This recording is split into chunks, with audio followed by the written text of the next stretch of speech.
مولا کائنات شیر خدا حضرت علی رضی اللہ تعالیٰ عنہ فرماتے ہیں طوبیٰ لمن ذکر المعادہ، اس بندے کو مبارک ہو جس نے آخرت کو یاد رکھا، جس نے اپنی قبر اپنے حشر کو یاد رکھا، اس سے مبارکباد ہو۔ یہ پہلی بات آپ نے فرمائی، وہ کامیاب شخص ہے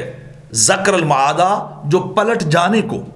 دنیا کو چھوڑ جانے اور آخرت کی طرف لوٹ جانے کو یاد رکھتا ہے، وہ مبارکباد کے لائق ہے۔ اور دوسری بات آپ نے ارشاد فرمائی وعمل للحساب، جو حساب کے لیے، قیامت کے لیے عمل کرتا ہے، جو نیکی کرتا ہے،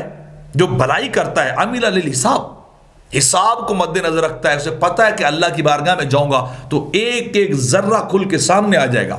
ایک ایک چیز ایک ایک ذرے کے برابر یا بڑی سے بڑی چیز بھی کھل کے میرے سامنے آ جائے گی۔ وہ اس وقت سے ڈرتا ہوا عمل کرتا ہے، گناہ کے قریب نہیں جاتا،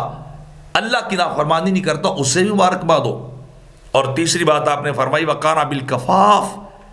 جو تھوڑے سے رزق پر بھی قناعت کر لے، صبر شکر کر لے، جتنا مل گیا اس پہ اللہ کا شکریہ ادا کیا، حرام سے بچ گیا، غلط سے بچ گیا، ناجائز سے بچ گیا، تھوڑا سا حلال کمایا، کانا بالکفاف، وہ اس چیز پہ قناعت کر گیا، راضی ہو گیا کہ اتنا رزق ہی کافی ہے، اتنے سے میرا اچھا گزارا چل رہا ہے، زیادہ کو میں نے کیا کرنا ہے، اسے بھی مبارکباد ہو۔ اور چوتھی بات آپ نے ارشاد فرمائی وَرَضِيَ عَنِ اللَّهِ عَزَّ وَجَلَّ،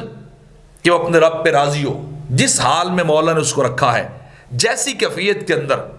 جیسا بھی لائف سٹائلز معیار زندگی ہے، وہ اپنے اللہ پہ راضی ہے۔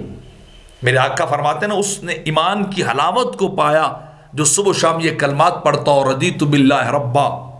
میں اللہ کے رب ہونے پہ راضی ہوں، وبالاسلام دینا، اور اسلام کے دین ہونے پہ راضی ہوں، وبمحمد نبی و رسولہ،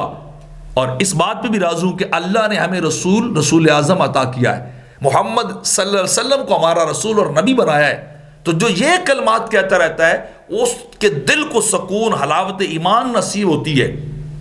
تو میرے آقا یہاں بھی فرما رہے راضی عن اللہ عز وجل، اللہ پہ راضی ہو۔ چار باتیں کون سی؟ کہ وہ شخص اپنی آخرت کو یاد رکھتا ہو، وہ اپنے حساب کے لیے عمل کرتا ہو،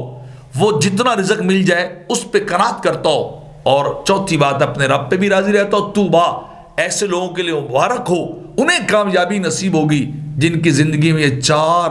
علامات پائی جائیں گی۔